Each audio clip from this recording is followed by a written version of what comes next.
IQ చాలా మందికి ఉంటుంది, ఈక్యూ చాలా తక్కువ మందికి ఉంటుంది. ఈక్యూ అంటే ఎమోషనల్ కోషెంట్, దానినే ఎమోషనల్ ఇంటెలిజెన్స్ అంటారు. It's an ability to understand and manage your emotions. ఈ ఎమోషనల్ ఇంటెలిజెన్స్ ఉన్నవాళ్ళు గుడ్ లీడర్స్ అవుతారు. ఇందులో 4 ఉంటాయి: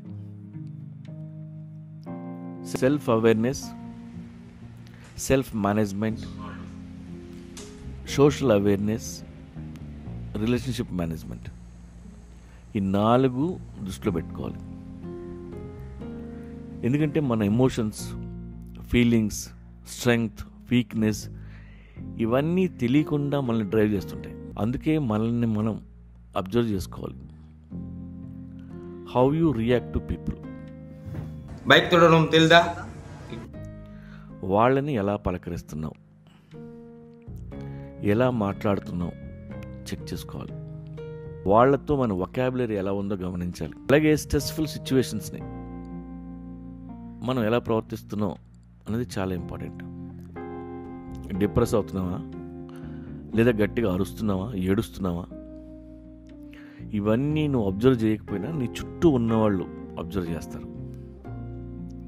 అందుకే మనమేంటో మనకి తెలియాలి. ప్రాబ్లం వచ్చినప్పుడు దాన్ని నువ్వు డీల్ చేసే విధానాన్ని బట్టి అందరూ నేను అంచనా వేస్తారు. ఈవెన్ వర్క్ ఎన్విరాన్మెంట్లో కూడా కామ్గా ఉండటం, అవతల వాళ్ళు చెప్పింది వినటం చాలా ఇంపార్టెంట్. మిస్టేక్ జరిగితే ఎప్పుడూ ఎస్కేప్ అవ్వద్దు. Take the responsibility. అది నీ కొలీగ్ ఇష్యూ కావచ్చు. ఎస్పెషల్లీ వర్క్ చేసేటప్పుడు, కొలీగ్స్ని డీల్ చేసేటప్పుడు show your empathy. That's leader quality. అలాగే వాళ్ళ నుండి ఫీడ్బ్యాక్ తీసుకోవాలి. నేను చేసేది కరెక్టా కాదా అని అడిగితే వాళ్ళు ఇంకేమైనా చెప్పొచ్చు.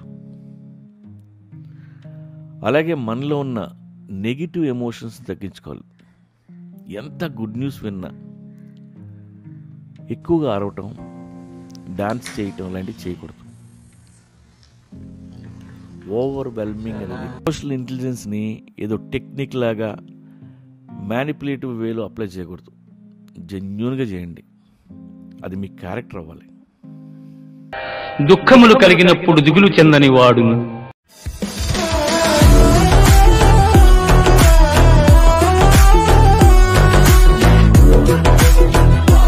సుఖములు కలిగినప్పుడు స్పృహ లేని వాడును.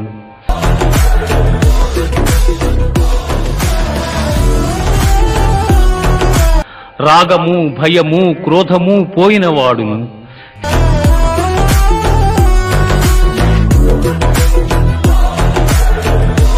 స్థితప్రజ్ఞుడని చెప్పబడును.